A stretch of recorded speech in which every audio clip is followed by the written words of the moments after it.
मोठी बातमी लोकसभा निवडणूक पार पडल्यानंतर आगामी काळात होऊ घातलेल्या आमदारातून निवडून द्यावयाच्या विधान परिषदेच्या 11 जागांसाठी 12 उमेदवार रिंगणात उतरले असल्याने मोठी चुरस निर्माण झाली आहे।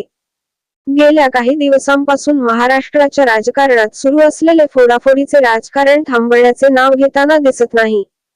त्यातच आता विधान परिषदेच्या निवडणुकीत मोठा घोडेबाजार होण्याची शक्यता असून त्यामुळे या फोडाफोडीचा फटका सर्वच पक्षांना बसणार आहे।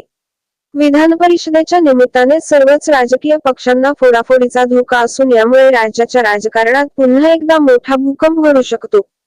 लोकसभा निवडणुकीत यश मिळाल्याने महाविकास आघाडीत उत्साह आहे। येत्या विधान परिषद निवडणुकीत राष्ट्रवादी काँग्रेस, शरद पवार पक्ष तसेच उद्धव ठाकरे गटाच्या संपर्कात सत्ताधारी पक्षातील अनेक आमदार असल्याची चर्चा जोरात आहे। या विधान परिषद निवडणुकीच्या निमित्ताने हे पक्ष त्यांच्या संपर्कात असलेले आमदार एक्सपोज करणार का, याकडे लक्ष लागले आहे। त्यामुळे येत्या काळात होणाऱ्या विधानसभा निवडणुका डोळ्यासमोर ठेवून पुन्हा एकदा फोडाफोडीची शक्यता आहे। लोकसभा निवडणुकीत महाविकास आघाडीला मोठे यश मिळाले, त्यामुळे येत्या काळात राष्ट्रवादी काँग्रेस, शरद पवार गट तसेच उद्धव ठाकरे गट यांच्याकडे येणाऱ्यांचा ओढा वाढलेला दिसत आहे। सध्या परिस्थितीत शरद पवार गटासोबत व ठाकरे गटासोबत किती आमदार आहेत याबाबत संभ्रम आहे।